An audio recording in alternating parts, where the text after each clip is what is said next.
제가 이제 앞에 뭐라고 말씀드렸냐면, 우리가 이제 교육행정에 대한 얘기들을 하려면, 이 단어도 이제 교육 더하기 행정으로 나누어 봐야 된다라고 말씀을 드렸고요. 그럼 이제 교육을 이제 우리가 설명할 때 제가 두 가지 렌즈가 있다고 말씀드렸어요. 그죠? 예, 이렇게 두 가지 렌즈가 있는데, 첫 번째 렌즈가 뭐라고 말씀드렸죠? 그렇죠. 기억나야 됩니다. 기억나야 됩니다. 예, 교육의 세 가지 구성 요소라고 말씀을 드렸어요. 예, 그래서 가르치는 사람이 있을 것, 두 번째 배우는 사람이 있을 것, 그리고 세 번째 가르치고 배우는 내용이 있을 것이라고 말씀드렸습니다. 그러면 우리 이제 임용고사를 한번 생각해 봅시다. 임용고사를 생각해 보면 이 세 파트에서 누구를 뽑는 거죠? 예, 가르치는 사람을 뽑는 겁니다. 가르치는 사람. 가르치는 사람을 뽑는 거니까 이 가르치는 사람이 어떠해야 하는가? 가르치는 사람이 어떠해야 하는가 하는데 아주 많은 관심이 있습니다. 이것이 이제 교사론에 해당하는 부분이 되고요. 그다음 또 하나가 이제 뭐냐면 가르치는 사람이 어떤 방법으로 교수법이 되겠죠. 또는 교수학습 방법이 될 겁니다. 네, 교수학습 방법. 이런 부분에 해당하는 게 이제 임용고사에 자주 등장을 합니다. 그다음 또 하나가 이제 뭐냐면 이 가르치는 사람이 어디에 소속되어 있는가 하는 것들도 상당히 중요한 측면이 되겠죠. 어디에 소속되어 있죠? 학교에 소속되어 있죠. 그래서 학교 조직에 대한 부분, 학교 조직의 특성에 대한 부분들이 자주 임용에 등장을 합니다. 그럼 이 학교 조직에 대한 것들은 어디에서 등장하느냐? 예, 교육행정이라는 과목에서 등장을 한다는 겁니다. 요건 어디에서 등장하죠? 예, 교육공학이라는 학문에서 등장을 합니다. 그래서 교육공학도 어디에 영향을 받아야 됐죠? 교육심리에 영향을 받았다고 했죠? 예, 그렇습니다. 그렇기 때문에 여러분들이 잘 보시면 교육심리와 교육공학을 묶어서 한 파트, 교육행정을 묶어서 또 한 파트 이렇게 생각해 보면 해마다 여기에서 한 파트, 여기에서 한 파트가 항상 교육학 논술에 시험 문제가 출제가 됩니다. 그만큼 교육행정 파트가 상당히 중요하게 차지한다라는 겁니다. 그 다음에 이제 우리가 교육과 관련해서 두 번째 이제 살펴볼 게 잠시만요. 그럼 이제 교육의 두 번째 렌즈와 관련해서 우리가 좀 살펴보자면 말이죠. 제가 교육의 두 번째 렌즈는 수업과 관련이 된다 말씀을 드렸어요. 네, 그러면서 목표, 내용, 방법, 평가 요게 있다고 했습니다. 요거 아주 중요하다. 교육을 바라보는 두 가지의 렌즈가 아주 중요하다. 늘 강조했습니다. 그렇죠? 그리고 교육의 목표는 교육 철학에서 공부를 하고요. 교육의 내용은 교육 과정이라는 학문에서 공부를 하고요. 교육의 방법은 교육 심리에서 하다가 이제 교육 공학에서 주로 다루고요. 그 중에서도 교수 학습 방법, 또는 교수법에 대한 거 그래서 하고요. 그 다음에 이제 평가는 교육평가에서 한다고 말씀드렸죠. 그리고 이것이 어떠한 제도나 어떠한 법이나 어떠한 조직의 특성에 따라서 담기느냐 하는 그릇과 관련된 부분들이 바로 이 교육행정에서 다루어지는 부분이다라고 생각하면 되겠습니다. 자, 요게 교육의 관점 또는 교육학의 관점에서 봤을 때 행정이 어떠한 위치를 차지하느냐의 관점으로 이제 행정을 좀 이해할 수 있는 부분이라고 한다면, 자, 이제 지우고 한번 다시 생각해 봅시다. 교육과 행정이 이렇게 있을 때, 행정이란 단어로부터 우리가 교육행정을 좀 유추를 해 봅시다. 뭐 우리 교재에는 뭐 교육을 위한 행정 또는 뭐 교육의 행정 이렇게 얘기를 하는데 사실 저도 그 말은 너무 어렵습니다. 그래서 그냥 단어가 가지는 의미, 단어 안에 들어가 있는 의미를 통해서 우리가 교육행정을 좀 유추해 보자는 건데요. 행정을 이제 사전에서 찾아보면 이렇게 되어 있습니다. 잠시만요. 행정을 사전에서 찾으면 이제 어떻게 되냐면, 우리가 이제 그 국가가 3권이 분립되어 있잖아요. 세 개의 권력이 분립이 되어 있습니다. 그렇죠? 나누어져서 이렇게 설립되어 있잖아요. 그게 바로 이제 입법, 이게 법을 만드는 거죠. 입법, 사법, 그 다음에 그 판단하는 거죠, 법을. 또 입법, 사법, 행정 이렇게 돼 있죠. 입법은 이제 국회에서 합니다, 그죠? 이 수장이 누구죠? 대법원장, 국회의장이죠. 국회의장이고, 사법은 이제 법을 가지고 판단을 합니다, 그죠? 이게 이제 그 갑자기 기억이 안 나고 갑자기 그 그 재판부죠. 그리고 여기 이제 대법원장이 되겠죠. 대법원장이 될 테고. 그다음 이제 행정은 어디죠? 행정이 이제 정부죠, 정부. 정부의 수반이 누구죠? 대장이 대통령이죠. 그죠?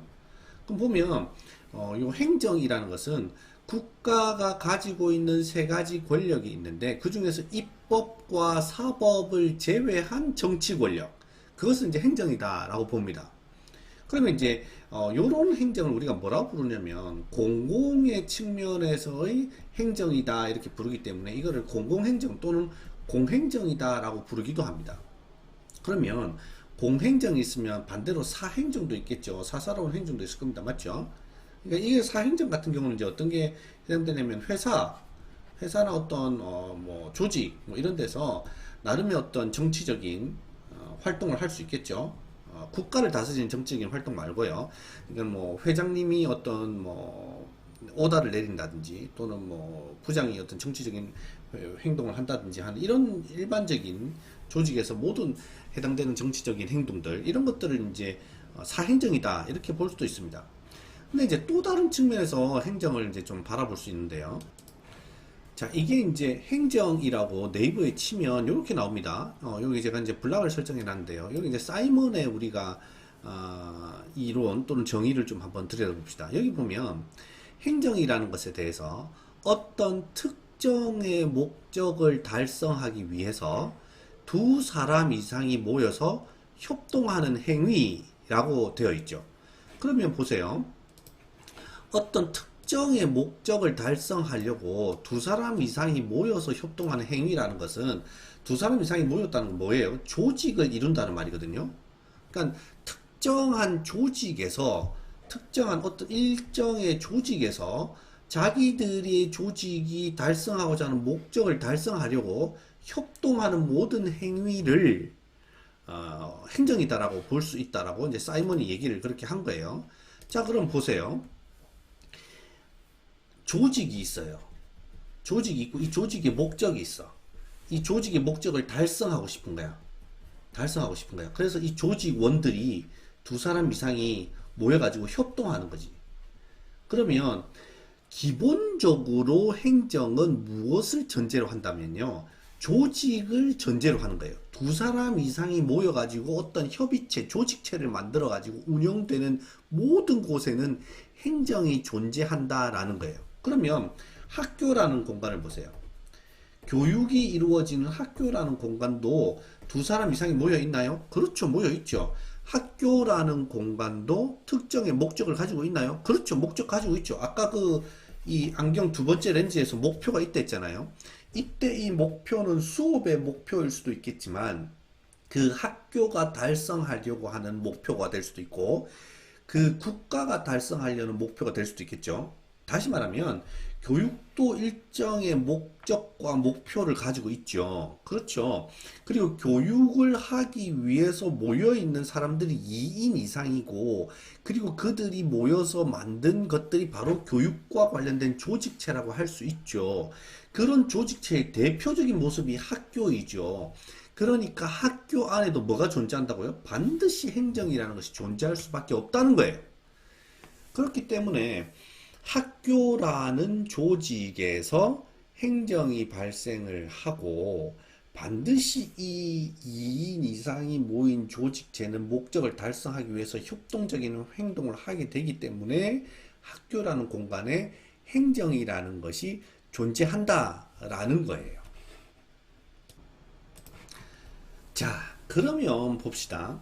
학교라는 공간이 가지고 있는 또는 학교라는 조직이 가지고 있는 그런 어떤 특성을 바라볼 때 과연 첫 번째 우리가 이제 바라봐야 될 게 뭐냐면 학교라는 조직의 모습이 어떠하냐, 이 조직의 모습이 뭐냐, 또는 이걸 다르게 표현할 수도 있는데요. 학교라는 조직의 개념은 어떻게 되냐, 또는 학교라는 조직이 무엇이냐, 이것을 먼저 살펴보게 되죠. 그래서 전통적 관점에서는 조직을 이렇게 세 가지로 바라봅니다.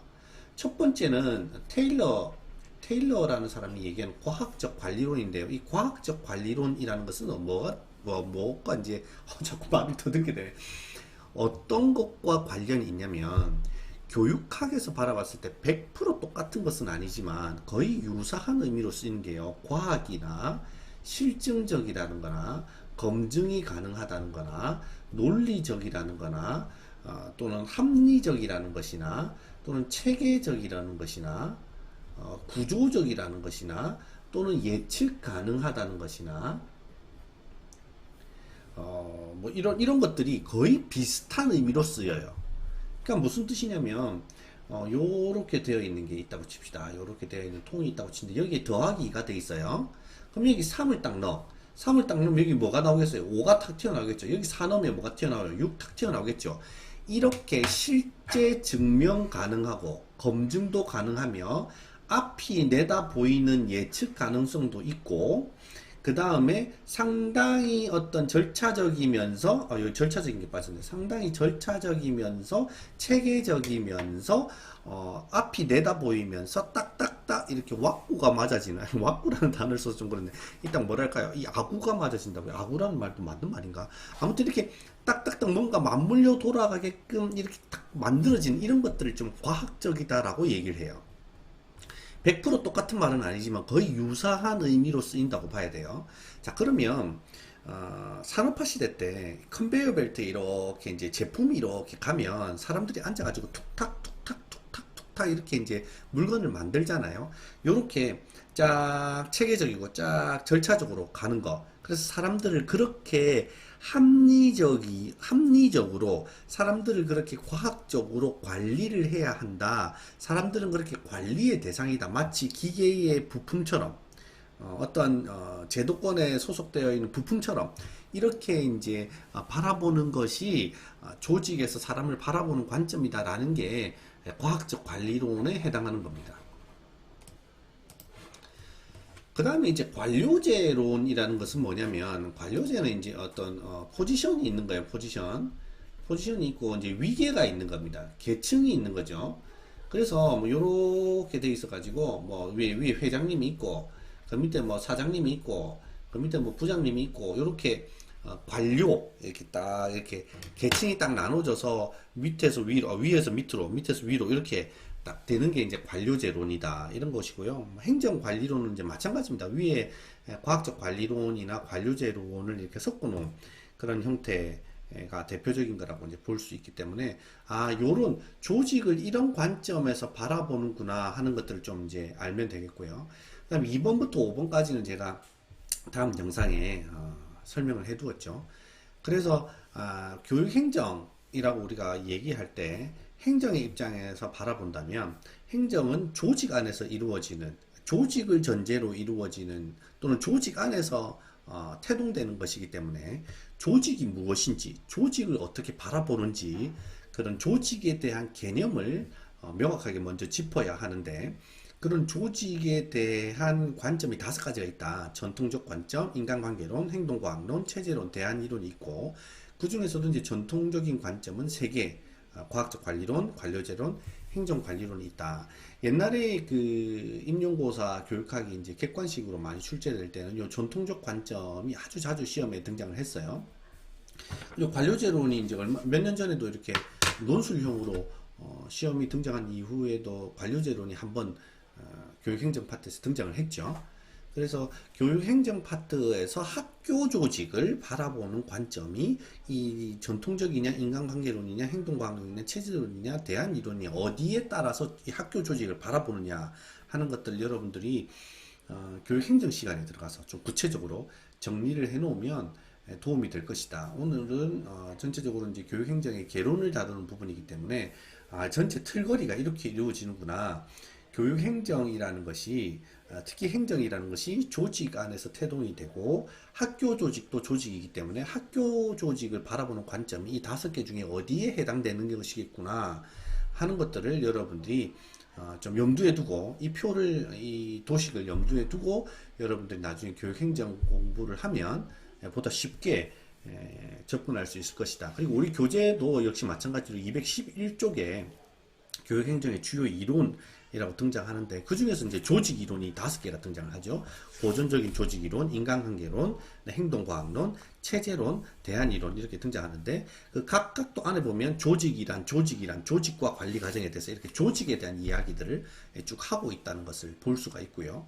그 다음에 이제 214쪽, 215쪽에 보면 이제 교육 조직에서 조직 위계가 있다, 층이 있다, 수준이 있다, 레벨이 있다. 그래서 최상위는 이제 국가 수준의 교육행정, 그 다음 시도 수준, 그 다음 시군구 수준, 그 다음 학교 수준, 학급 수준, 요렇게 내려오면서 교육 조직이 수준을, 이렇게 레벨을 이루고 있다.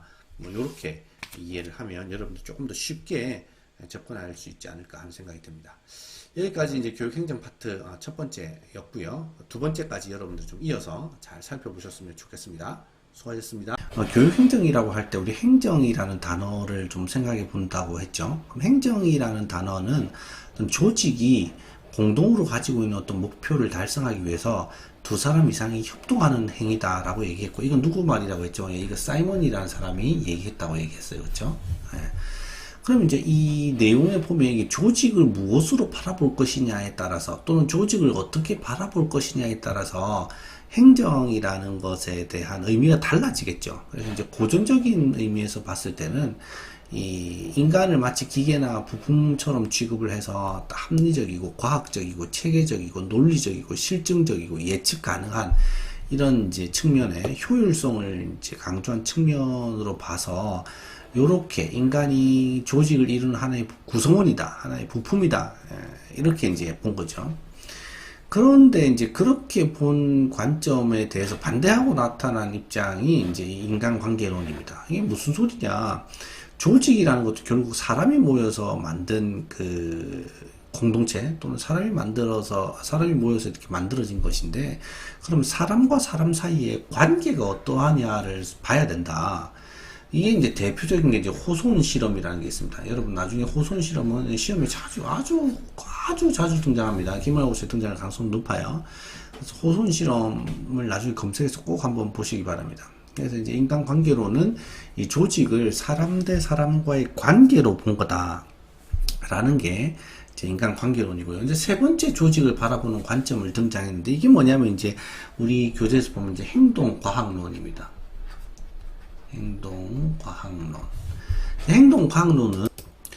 행동과학론이라는 것은 뭐냐면 이제 이 조직을 뭐라고 보냐면 사회적인 협동체로 봅니다. 사회적인 협동체로 봐서, 이제 아까 제가 말한 것처럼 공식 조직, 비공식 조직 이런 게 있었잖아요. 그래서 여기에는 비공식 조직이 이제 중요하다. 비공식 조직이 중요하다, 이런 말들도 있고요. 그 다음에 이제 의사결정을 어떻게 하느냐, 이런 것들도 중요하다, 뭐 이런 것들을 이제 강조하는 겁니다. 여러분들 그 행동과학론이라고 그 요즘 이제 자주 등장하는 건데, 경제에서 많이 등장해요. 그러니까 돈을 우리가 어떻게 하면 꺼내서 쓰는가, 또는 어떻게 하면 물건을 사는가, 이런 것들이 이제 행동과학에 해당하는데요. 이런 것들을 행동과학을 바탕으로 해서 조직을 바라보는 입장이 이제 행동과학론이다라고 생각하면 이제 쉽겠습니다. 여기 이제 버나드나 사이먼, 아까 요 사이먼 있죠, 이런 사람들이 이제 여기 행동과학론에 들어온다라고 볼 수 있겠고요. 그 다음에 이제 네 번째가 체제론입니다. 체제론이라는 것은 요 체제가 이제 시스템이라고 볼 수 있는데요. 이게 뭐냐면 전체는 부분으로 이루어져 있잖아요. 부분의 합으로 이루어져 있어요. 그렇죠? 부분의 합으로 이루어져 있는데, 이 부분끼리 서로 영향을 주고받는 것이다 라고 얘기해요. 자, 이렇게 말하면 좀 어려워 보이는데요. 마치 이것과 똑같아요. 이게 내가 그림을 잘 못 그린다 했잖아요. 이게 사람이에요. 사람이라는 전체는 머리, 다리, 여기 다리 아니고 손, 팔, 다리, 몸통, 목, 이런 부분으로 이루어져 있잖아요. 그쵸? 이런 부분으로 이루어져 있는데, 이런 부분들이 서로 연결이 되어 있어가지고 서로 영향을 주고받는다는 거예요. 그러니까 이를테면 이런 게 있어요. 열이 나요. 내가 머리에 열이 나.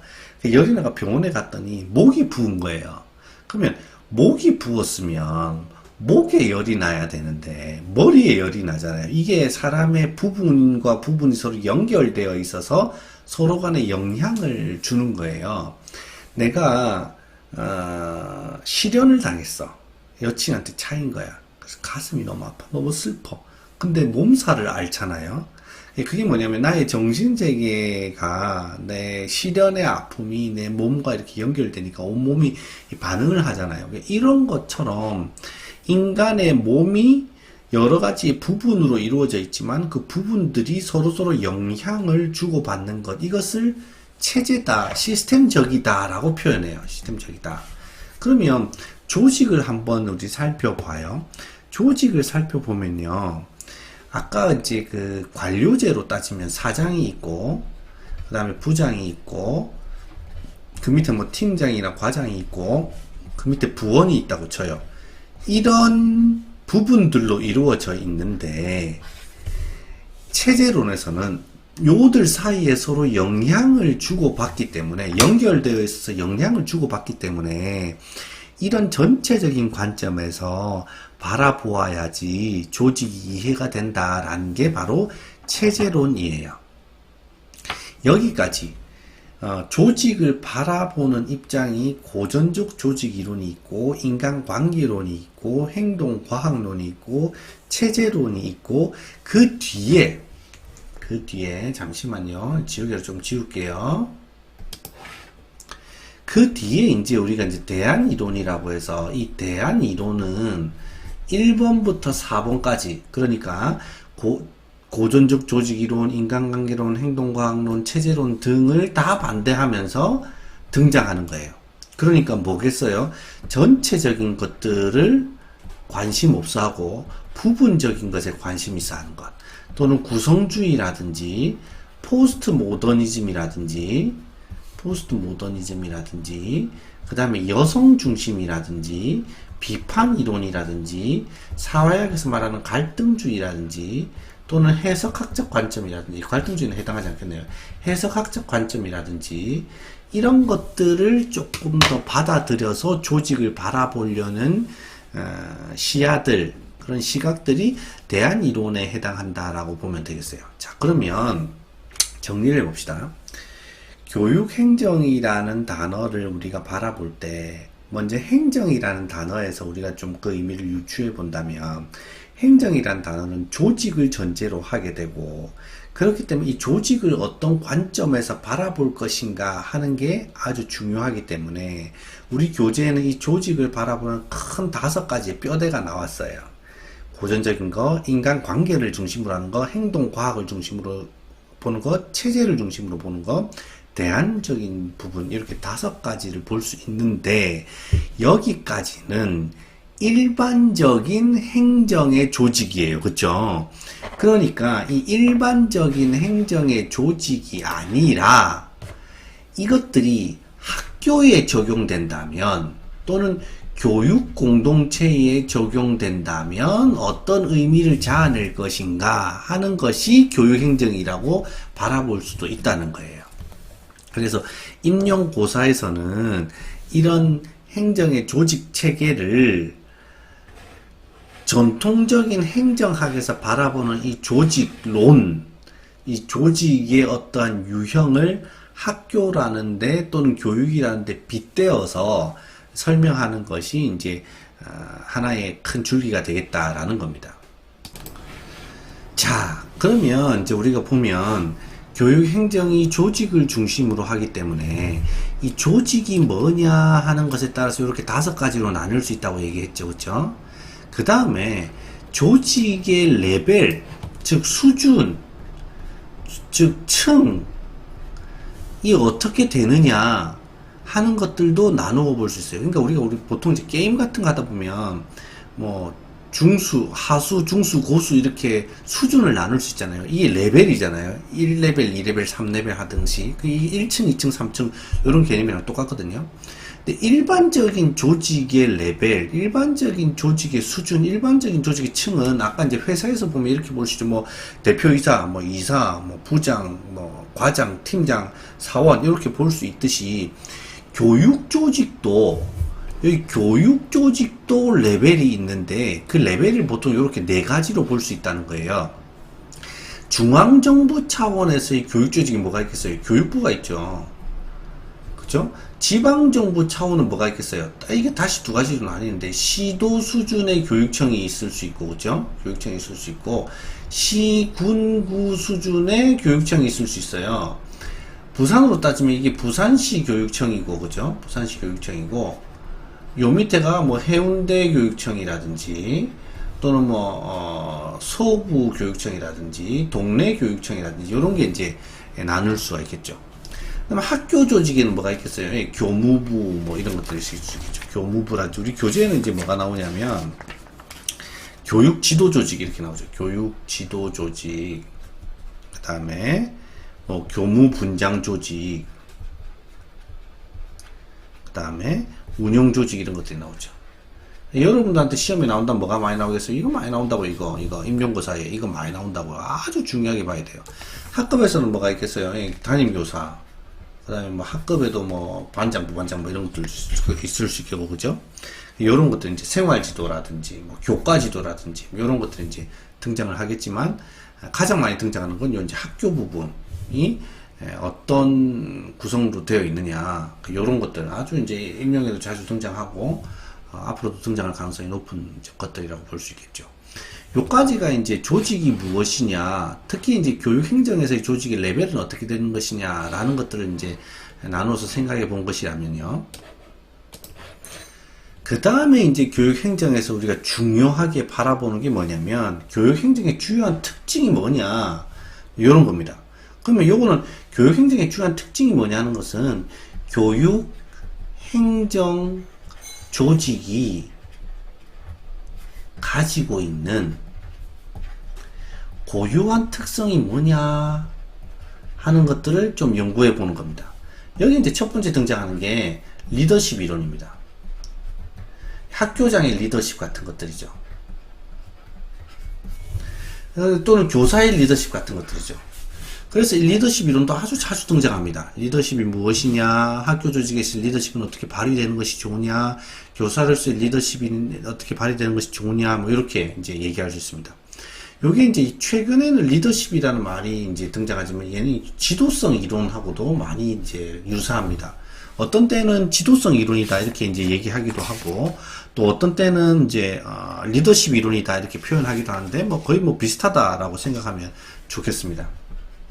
그 다음에 이제 두 번째, 학교라는 공간에서 어떻게 의사결정이 일어나느냐, 의사결정의 유형은 어떻게 되고 의사결정의 주체는 누구인가 하는 것들이 아주 자주 이제 등장을 합니다. 그래서 학교 공동체 구성원들이 합리적인 모형으로 뭐 예를 들어서 의사결정을 하느냐, 또는 뭐 만족하러 하느냐, 뭐 이렇게 의사결정의 유형, 형태, 타입 이런 것들을, 이거 TIP이지, 타입. 네, 잘못 써가지고, 영어를 못해가지고. 의사결정의 유형이 어떻게 되느냐 하는 것들도 아주 이제 중요하게 다뤄지고요. 그 다음에 이제 동기유발, 동기에 관한 내용들도 아주 자주 등장합니다. 왜 이게 동기가 이제 자주 등장했어요? 목표를 달성하려면, 교육 목표를 달성하려면, 어떻게 동기를 유발시켜서 서로 조직 구성원들이 협동하게 할 거냐 하는 것들이 중요하기 때문에 이 동기 유발에 대한 내용들도 아주 자주 등장합니다. 그래서 이제 매슬로우의 욕구 5단계라든지 이런 것들이 이제 자주 등장을 하게 되고요. 뭐 브룸이라든지 매슬로우라든지 이런 사람들이 이제 등장합니다. 이런 사람들이 이제 심리학에서도 다루어지기도 하고, 그죠? 또는 교육공학에서 다루어지기도 하고, 교육행정에서 다루어지기도 하고 합니다. 이상하다. 왜 이렇게 행정에서 다뤄진 사람, 심리에서 다뤄진 사람, 공학에서 다뤄진 사람, 이런 사람들이 자주 학문을 이렇게 이제 그 전공을 넘나들면서 자주 등장하느냐 하는 것들은 그 이론이 한 군데만 영향을 미치는 것이 아니기 때문입니다. 여러 군데 영향을 미치기 때문에 그렇다라는 것을 좀 생각해 봐주시면 좋겠고요. 자, 그럼 정리를 해봅시다. 여러분들 교육행정에 대해서 이제 좀 이해를 하려면 항상 조직이라는 단어를 머릿속에 이제 염두에 두시고 계셔야 됩니다. 그래서 조직이 무엇인가 하는 것들을 바라보는 관점을 좀 염두에 두시면서 읽어 나가시고요. 그럼 조직이 어떤 수준으로 되어 있는가 하는 것들도 좀 살펴보고, 그 다음에 이 조직, 특히 학교 조직, 특히 교육 공동체 조직, 학교 조직이라고 대표적으로 볼 수 있겠죠. 이 학교 조직이 가지고 있는 중요한 특성이 뭐냐, 리더십 측면에서 또는 지도성 측면에서 또는 의사결정의 유형의 측면에서 또는 동기유발의 측면에서 어떻게 우리가 이제 교육행정 조직, 학교 조직을 바라볼 것이냐 하는 것들이 여러분들이 총괄 관심사하고 교육행정의 관심사가 될 것 같습니다. 이 정도가 이제 우리 교재에 등장하는 내용들이고요. 요거는 이제 베이직입니다. 베이직. 교육행정의 베이직. 이거 뭐 한 3, 40분 했다고 해서 교육행정을 다 이해한다면 그건 정말 있을 수 없는 일이죠. 요 정도의 아주 기본적인 베이직을 가지고 여러분들이 이제 교직 과목의 교육행정을 듣는다면, 내가 지금 어디에서 어떤 내용들을 듣고 있구나. 이게 전체적인 어떤 교육행정의 큰 그림 안에서 어디에 해당하는 내용을 지금 듣고 있구나 하는 것들을 이해하는데 좀 더 용이하지 않을까 하는 생각이 듭니다.